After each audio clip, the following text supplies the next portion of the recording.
Salam sepak bola, teman-teman netizen atau warganet yang saya hormati semuanya. Welcome back ke konten terbaru dari channel YouTube Triple B. Dan di konten terbaru malam hari ini, sudah jelas dan pasti saya ingin memberikan analisa atau review dari pertandingan Super League antara Persib Bandung versus PSM Makassar yang berakhir untuk kemenangan Persib Bandung dengan skor tipis 1-0. Dengan hasil akhir ini teman-teman, berarti untuk sementara Persib Bandung menggeser Borneo FC dan berada di posisi puncak klasmen Super League.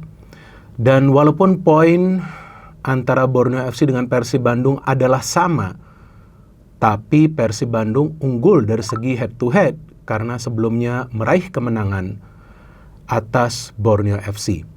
Selain itu juga teman-teman, Persib Bandung untuk saat ini merupakan satu-satunya tim yang selalu menang di pertandingan kandang mereka, dan juga merupakan satu-satunya tim untuk saat ini yang bisa mencatat clean sheet terbanyak, yaitu total 8 clean sheet dari 15 pertandingan.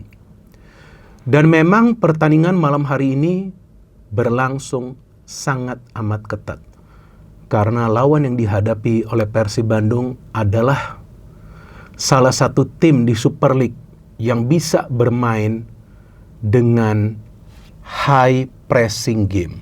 Jadi memang sejak PSM Makassar dilatih oleh pelatih asal Republik Česka yaitu Thomas Tuchel, maka tim ini berubah menjadi tim yang berani melakukan high pressing dan juga bermain dengan high tempo. Maka itu wajar, tidak mudah bagi para pemain Persib untuk bisa meraih kemenangan. Dan juga perlu kita ingat bahwa pertandingan malam hari ini adalah pertandingan tunda dari pekan ke-8. Jadi memang di pertandingan malam hari ini terlihat ketika sebetulnya dua tim ini akan bermain di pertandingan ke-15 mereka, tentu mereka akan mengincar yang namanya 3 poin agar mereka bisa mendapatkan posisi yang lebih baik di klasmen sementara. Tapi jujur teman-teman, saya tidak bercanda sama sekali.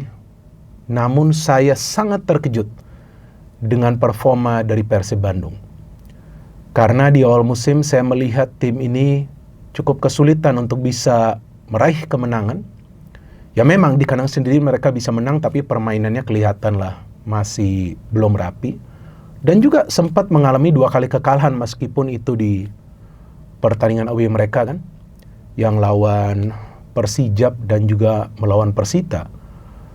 Tapi sekarang tiba-tiba mereka sudah berada di jalur persaingan juara. Kan gila itu.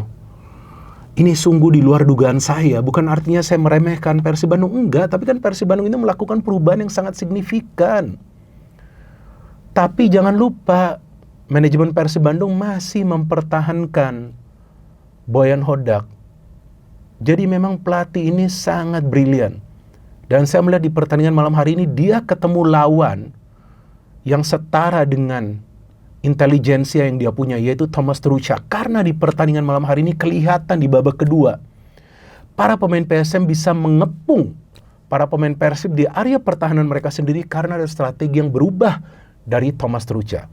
Seperti apa perubahan tersebut? Sabar, ini panjang kontennya ya, walaupun ini malam hari, tapi saya harus tetap semangat ketika saya mengulas sebuah pertandingan di channel ini. Bukan karena pertandingan Persib, nah ini mulai lagi nih kalian, ya kan, mengatakan Binder Boboto, enggak.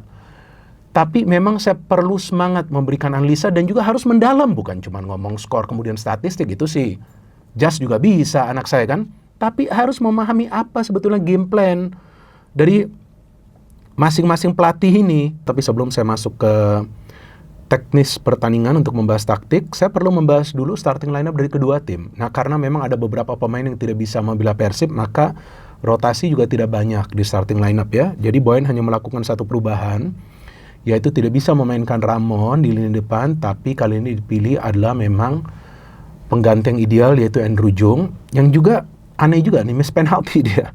Padahal tadi itu adalah momen ya untuk mencetak gol, tapi kemudian dia bisa mencetak gol dari set piece. Oke, penjaga gawang tetap Teja yang telah mencatat 8 clean sheet ya, luar biasa nih Teja Pakuala. Memang perlu diakui kalau dari soal shot stopping untuk menahan nih peluang-peluang dari para pemain tim lawan dia memang yang terbaik. Tapi seperti yang pernah saya katakan sebelumnya, build up itu dia belum bagus. Nah, itu yang perlu dia belajar ya. Jadi saya hanya memberikan saran, bukan kritikan sama sekali. Bahkan saya follow Teja Pakualam dan dia juga follow back saya. Saya sangat respect kepada penjaga gawang ini karena dia bisa fight, dia bisa mendapatkan tempatnya kembali. Cuman tolong Teja, kamu harus belajar juga build up. Saya yakin kamu bisa lakukan itu kok. Kamu kiper yang bagus dan kamu kiper yang top. Salut saya sama Anda.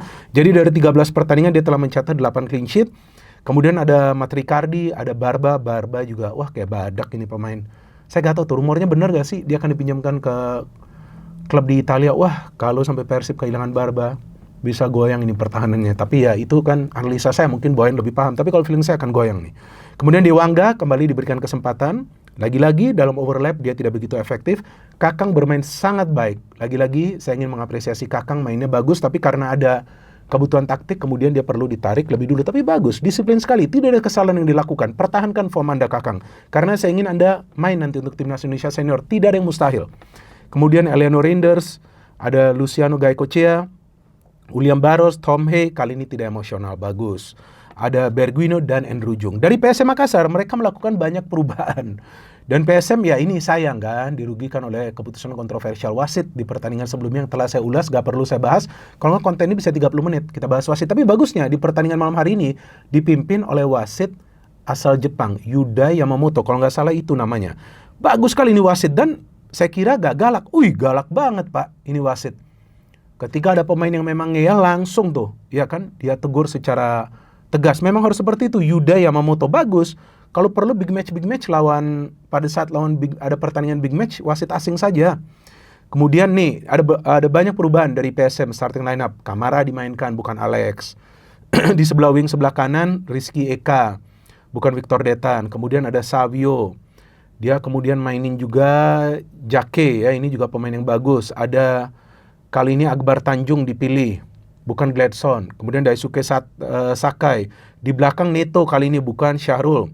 Ada Mufli Hidayat seperti biasa, ada Yuran luar biasa, dan Victor Luis yang memang sulit untuk bisa diimbangi ya oleh para pemain Persib. Reinders pun jatuh bangun, bahkan beberapa kali melakukan pelanggaran kepada dia. Dan Hilmansyah yang performanya cukup baik, bahkan dia menggagalkan penalti. Oke, bagaimana jalannya pertandingan? Nah, ini yang teman-teman harus pahami.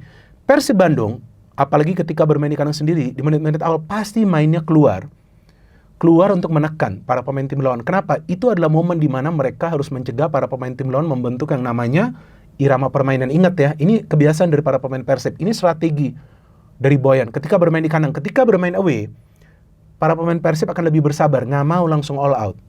Karena beresiko. Apalagi bukan bermain di kandang mereka sendiri. Kan kalau di GBLA kan sudah tahu mereka sudut-sudutnya seperti apa.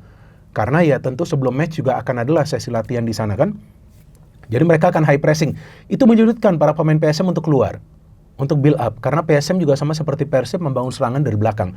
Sehingga para pemain PSM lebih banyak mengandalkan yang namanya long ball passing. Mau tidak mau mereka harus main long ball. Karena nggak bisa keluar. Dan itu sebuah keuntungan bagi Persib karena long ball mereka nggak efektif. Persib punya backline terjaga dengan yang namanya duet center back Barba dan juga Matricardi. Kan pernah saya katakan sebelumnya, ketika dua duet ini bermain, Persib selalu menang. Atau belum pernah kalah lah. Ini kalau nggak salah udah 7 kali nih mereka berduet ya. 6, kayaknya 6 kali nih. Ya kalau saya salah silakan kalian koreksi, ada kolom komentar di bawah konten ini. Dan Persib main high pressing, mereka menciptakan peluang pertama dari Tom Hay. Kemudian mereka lebih menekan para pemain PSM, bahkan beberapa kali bisa merebut bola. Inilah caranya Persib melakukan pressing. Boleh agresif, tapi jangan juga kasar. Bahkan para pemain PSM yang banyak melakukan pelanggaran terhadap para pemain Persib ketika ingin membangun transisi. Jadi para pemain Persib ini kita tahu dikenal dengan transisi yang cepat, yang sebelumnya mereka bisa membangun transisi dalam tempo 7 detik. Itu adalah rekor mereka, sebelumnya biasa 8 detik. Dan akhirnya Persib punya peluang untuk mencetak gol ketika Berguino masuk, kalau nggak salah bola itu dari Reinders kembali bermain di sektor gelandang, dan dia dilanggar oleh Mufli. Nah Mufli ini kalau menurut saya, mungkin saya salah juga, tapi menurut saya dia terpancing.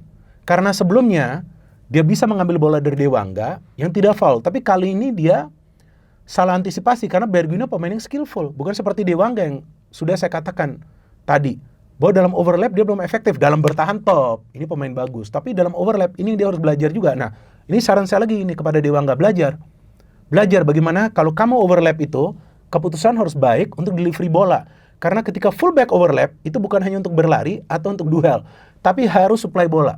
Itu penting, gak harus memberikan ke dalam kotak penalti, berikan ke pemain yang paling dekat. Ya kira-kira seperti itu. Kalau saya banyak baca nanti dibilang lebih hebat daripada pelatih, enggak, saya gak punya lisensi pelatih. Tapi apa yang saya ngomong di channel ini adalah semuanya fakta. Jadi ketika dia terpancing, Mufli, dia melakukan tackling secara confidence, sangat overconfident sehingga dia melakukan foul. Itu sudah jelas foul. Walaupun ada pengecekan dari wasit yang di atas lapangan ke wasit yang berada di ruang VAR untuk memastikan bukan offside, dan ternyata bukan offside. Dan ini yang saya kaget, padahal saya ngomong ke Jas nih Andrew Jung nggak pernah miss penalti.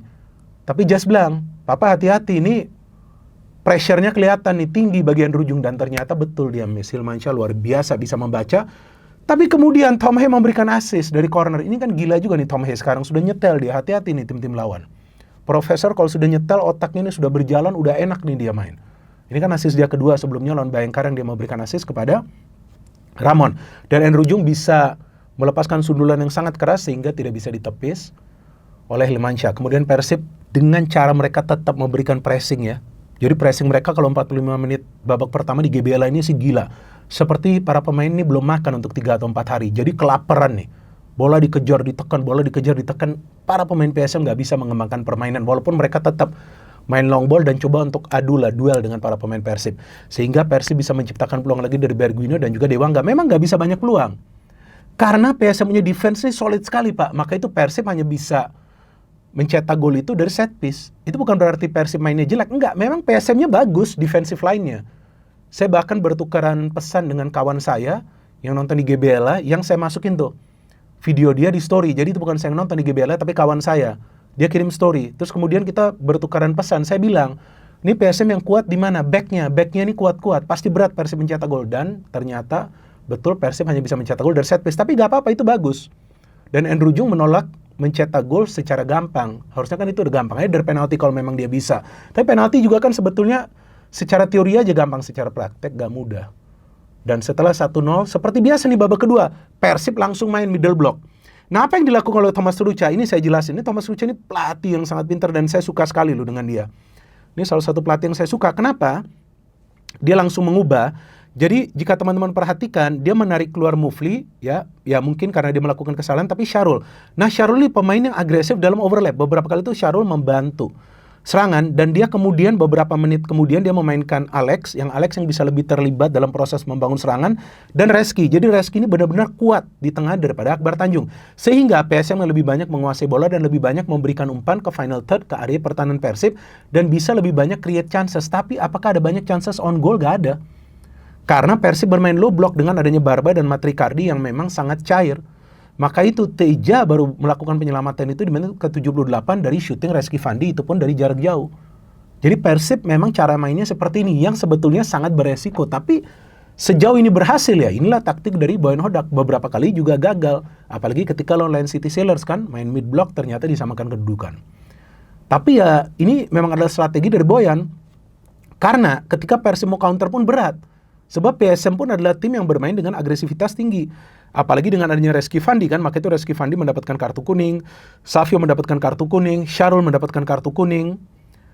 Nah cuman kemudian McClough dimainkan untuk memperkuat lini tengah karena PSM unggul. Ya jadi Kakang ditarik, artinya Rinders pindah ke kanan, tapi sayangnya Klok baru masuk langsung pelanggaran. Jadi dia kemudian berhati-hati mainnya. Sadil masuk menggantikan Dewangga.